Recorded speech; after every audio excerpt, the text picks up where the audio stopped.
You need to replace a turn signal bulb on your GMC pickup. I've got the easiest way possible to change it out. It doesn't take any time at all, and it doesn't take any special tools. Right here on the Everyday Man. All right, well, here's the turn signal bulb. It's amber in color, and you need to access that. Now, you can't pull it out from the front, and some people tell you to take the wheel well off. That's crazy. There's no way I'm taking that wheel well off just to change a light bulb. So the problem is when you look down in here, there's no access to it, right? There's no way you can access that light bulb from back here. You've got to go under here. And when you take this off, you'll have straight down access to it. But wait, I'm going to show you a tip later in the video where you don't have to remove any brackets or loosen any bolts or screws like some of the other videos show you how to do.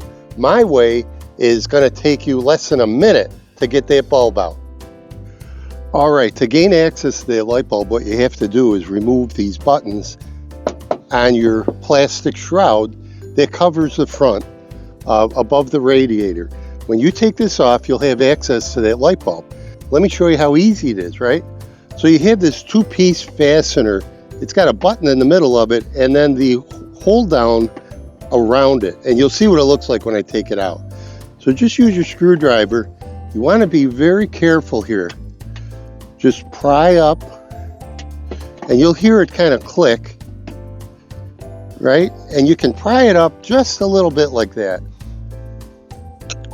Once you get it up like that, I use my hammer and you see how that slides right in there perfectly. So slide that in like that. And now here's the important thing. Don't remove this. Just pull it up a little bit like that. Once you get that up like that, you can take the whole thing out. So yeah, it's got a wedge on it. It's a two-piece system. And when you press this down, it's going to spread these apart inside there and it's going to hold it in place. So just take it out. All right, here's one more just to show you.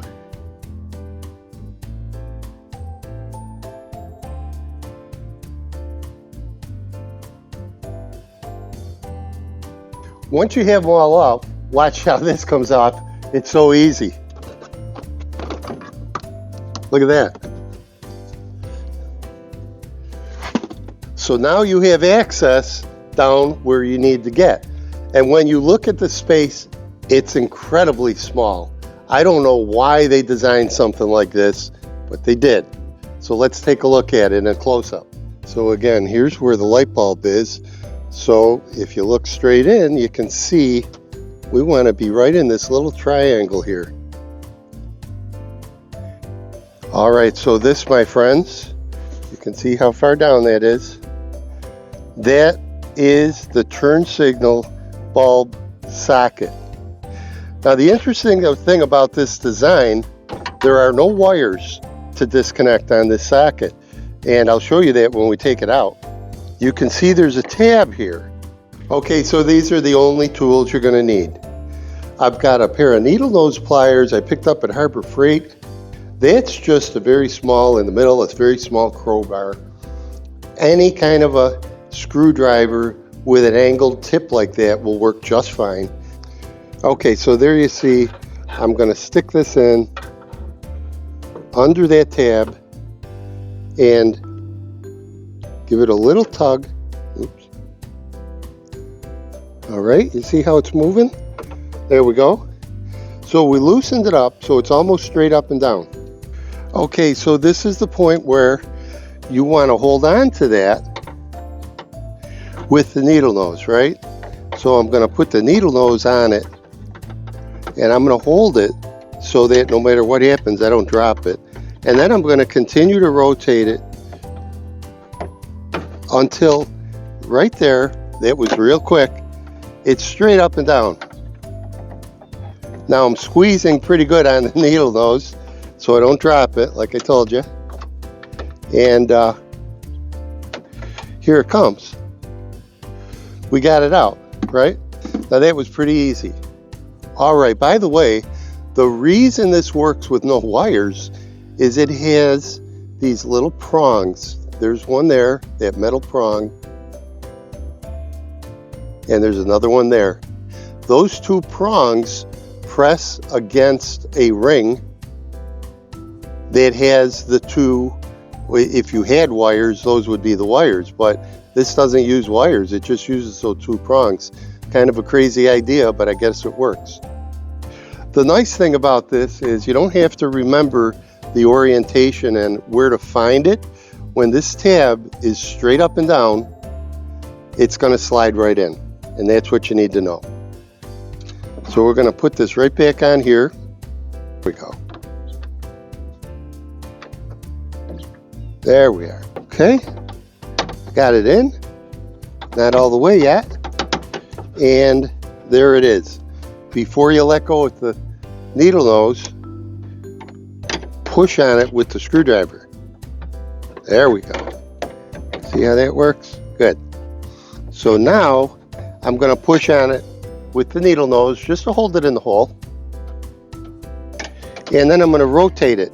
And once you start rotating it, like even that little bit like that, it's locked in enough now that it's not going to come out, but it's not in all the way. So what you can do now is just take your time, get the screwdriver in there. All right, you see the way that moved? And there you go. Give it a little tap. It's in. All right, when I'm fixing something, before I go any further, I want to make sure that what I did works before I put the whole thing back together. And there you go, it's working fine. All right, so let's put this thing back on, the shroud. I think that's what it's called. Falls right into place. There's nothing you really need to line up or anything. It just falls right in. Get your bumpers. These are the hood bumpers, right? Get them in. Make sure all the holes are lined up. And now just go ahead putting in the tabs again. Okay, so like I said, push on the base of it, not on the top. If you push the top, it'll lock before it goes in the hole, right? So there, as easy as that. And you can feel when it's in there all the way. Okay, and then all you do, like that, and they're not coming out. That's it, it's locked in. All you need, a screwdriver, a long reach needle nose, and a hammer, a claw hammer. I hope I helped you out with something that's a real pain if you don't do it the right way. Hey, if you like what you saw, I'd appreciate it if you hit the like and the subscribe button. It would help my channel, and it would alert you to the new videos I do. With that said, this is the Everyday Man saying thanks for watching. We'll see you next time.